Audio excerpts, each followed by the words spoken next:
A nossa aula de hoje, ela vai tratar da ação de dissolução parcial de sociedade, que se encontra no título 3, capítulo 5, artigos 599 a 609 do CPC. Antes do estudo da figura jurídica da ação de dissolução da sociedade, cumpre-nos destacar o seguinte. Primeiro, essa figura jurídica não se confunde com a ação de dissolução e liquidação da sociedade, que visa extinguir a empresa, que não é o caso da presente ação, ou seja, é um instituto completamente diferente. Segundo, não possuía no Código de 73 esse procedimento específico, justamente por se tratar de hipótese construída jurisprudencialmente, ou seja, é uma figura nova, introduzida no Código de 2015 por força totalmente jurisprudencial. Terceiro, a base desse instituto justamente é o princípio da preservação da empresa, preservação da sociedade, a partir da premissa de que os interesses da sociedade empresária eles transcendem os dos sócios, alcançando também investidores e consumidores.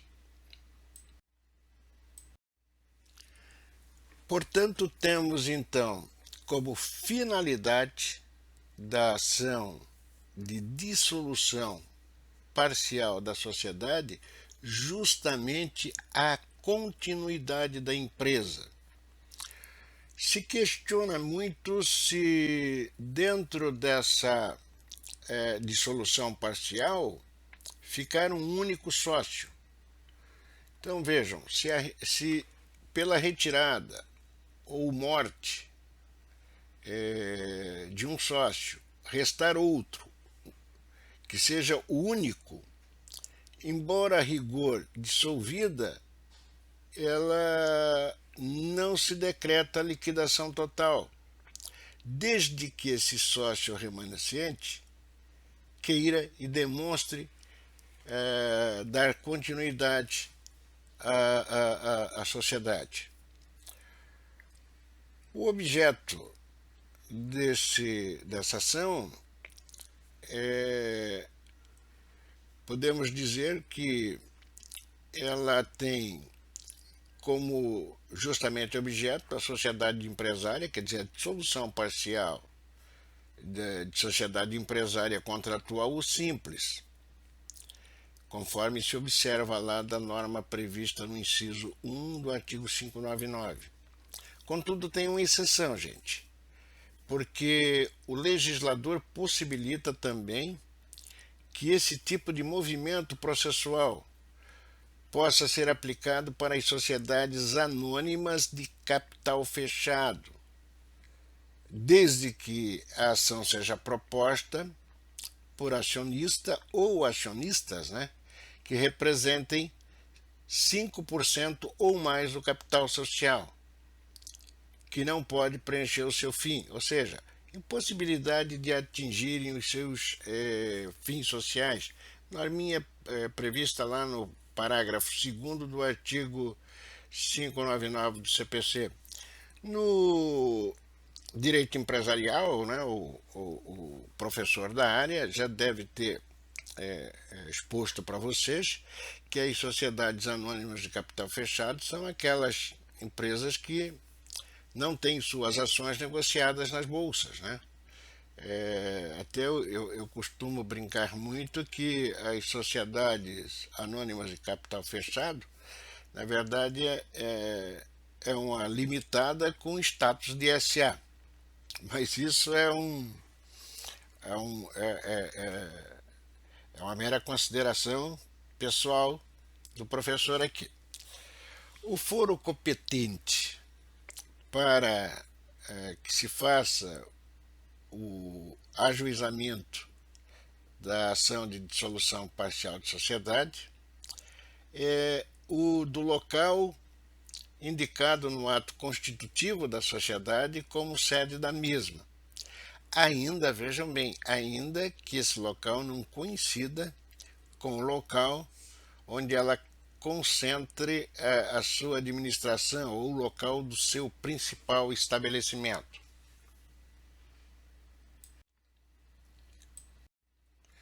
A legitimidade ativa, o artigo 600, incisos 1 a 6 e o seu parágrafo único, lá do CPC, é óbvio, apresentam a gradação dos legitimados para agir na ação de dissolução parcial de sociedade. É saber, vamos lá, o espólio, né, do sócio falecido, quando essa totalidade ou a totalidade não ingressar na sociedade.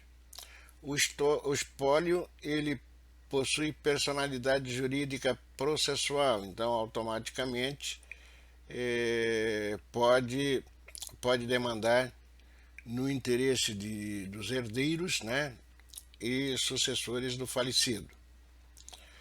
O inciso 2, ele estabelece também que a ação ela possa ser proposta pelos sucessores, e aí já após concluída a partilha do sócio falecido, ou seja, terminado o inventário,